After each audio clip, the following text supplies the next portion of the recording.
নমস্কার বন্ধুরা, আমি প্রিয়া। সবাইকে আমার নতুন একটি ব্লগে স্বাগত।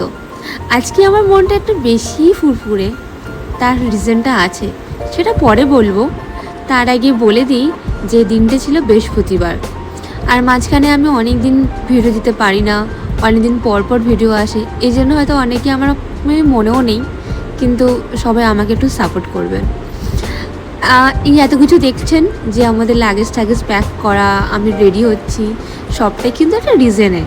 কোথায় যাচ্ছি সেটা তো একটুখানি পরেই বলবো, তবে এখন সব কিছু লাগেজ প্যাক করা হচ্ছে, কারণ আমরা যাব এমন এক জায়গায় যেটা হয়তো অনেকেরই স্বপ্নের জায়গা, যাওয়ার ইচ্ছা হয়, যেটা আমাদেরও অনেক দিন ধরে ইচ্ছা ছিল, আর সেটা ফাইনালি হলো। তাই আমরা দেখতে দেখতে চলেও এসেছিলাম হাওড়া স্টেশনে, যেটা আমাদের বাড়ি থেকে একদমই সামনে। আর এই যে আমার আর সৌভিকের দুটো সিট, সৌভিক কিন্তু একটা ভালো কাজ করেছে, আমাদের দুজনের সিটটা কিন্তু একদম মনের পছন্দের নিয়েছে, যেখানে আমরা ইচ্ছা মতন বসতে পারবো, যেখানে আমরা ইচ্ছা মতন শুতে পারবো, কারোর জন্য ওয়েট করতে হবে না যে কে আমাদের সেকেন্ড তাকে থাকবে, সে শোবে, ওটার জন্য আর ওয়েট করতে হবে না। এই যে সবাই বসে আছি, আর একটু ফটো তুলতে হবে এই সময়ে, কারণ আমরা আমাদের স্বপ্নের জায়গায় যাচ্ছি।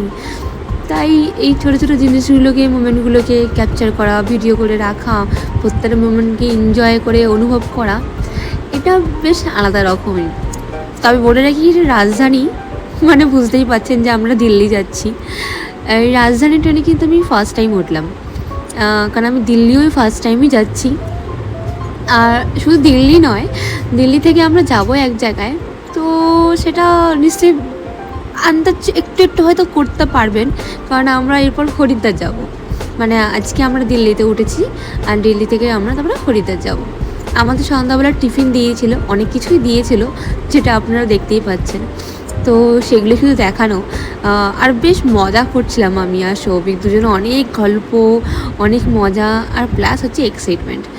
তার আগে একটু দেখি রাজধানীর ওয়াশরুমটাও বাকি নর্মাল ট্রেনের থেকে অনেকটাই আলাদা, পুরো ক্লিন থাকে, নিট অ্যান্ড ক্লিন, যেটা ইউজ করতেও খুব ভালো লাগবে, যেটা মনে হবে যে না ঠিকঠাক আছে ওয়াশরুমটা। আমার কোথাও গেলে ওয়াশরুমটাই মেন, তো ওয়াশরুমটা ক্লিন ছিল বলে একটু মনে শান্তি পেলাম। আর এরপরে আমাদের রাতের ডিনার চলে এসেছিলো, সবাই তাড়াতাড়ি খেয়ে এখনও শুয়ে পড়বে, কিন্তু ওই যা হয়, হাজব্যান্ড ওয়াইফ আমরা একটা মনের জায়গায় যাচ্ছি, মনের পছন্দে, অনেক দিনের ইচ্ছা, অনেক দিনের মানত করা একটা জায়গায়।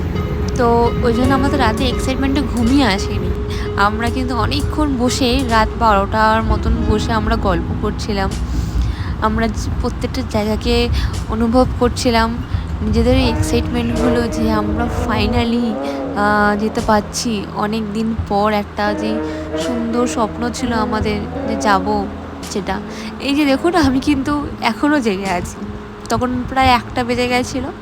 আর এরপর আস্তে আস্তে আমরা দিল্লির দিকে ঢুকে যাচ্ছি।